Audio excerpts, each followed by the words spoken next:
السلام عليكم ورحمة الله وبركاته. بالفيديو السابق نزلت فيديو لطريقة تحضير الكركديه بدون غلي وبطريقة كثير سهلة. وبهذا الفيديو رح نعمل مركز الكركديه من ورق الكركديه اللي استخدمته بالفيديو السابق.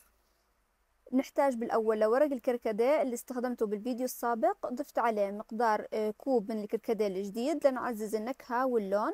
طبعا غسلتهم، بعد هيك ضفتهم مثل ما انتم شايفين الفرق الشكل. ضفت عليهم مي تقريبا لتر ونص بيعادل تقريبا 6 أكواب. ومثل ما انتم شايفين كيف اللون بلش يصير حلو غامق. بعد هيك وضعتهم على النار، حركتهم هيك حركة بسيطة. وعلى جنب حضرت عصير بنكهة التوت. بإمكانكم تضيفوا العصير الجاهز السائل، والنكهة ممكن تضيفوا توت المشكل أو العنب حسب رغبتكم، وممكن تضيفوه خالي من السكر، والكمية تقريبا 2 لتر. بلش هون الكركديه يغلي. بعد ما بلش يغلي حسبت له تقريبا 10 دقائق، وبعد ال10 دقائق بهذا الشكل صار. رح أصفيه بمصفاة ناعمة.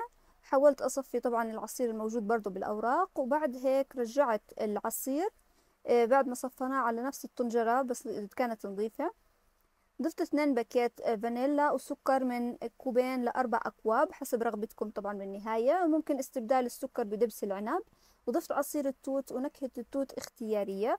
حركتهم لحتى يغلوا على النار، على نار هادية تركتهم. مع الوقت رح تلاحظوا ظهور رغوة على الوجه مثل ما انتم شايفين. شلتها أول بأول.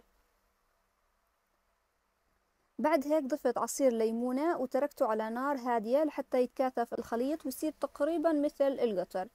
طبعا الرغوة اللي بتظهر برضه بتشيلوها أول بأول. وهيك النتيجة بالنهائية. طبعا كثافة القطر تعتمد على كمية السكر اللي بتضيفوها. أنا ما كثرت كثير سكر مشان هيك ما طلع كثيف. وبعد ما برد مركز الكركديه بتصفوه بمصفاة ناعمة، وضروري يكون فيها ورق شاش على المصفاة لتحصلوا على مركز ناعم وصافي من أي شوائب.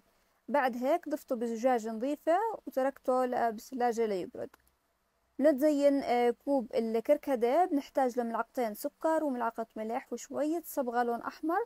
حركتهم مع بعض، وبعد هيك غلفت حواف الكاسة بعصير الليمون بهذا الشكل، وغلفت الكاسة بالصبغة اللي عملناها اللي هي السكر مع الملح بهذا الشكل.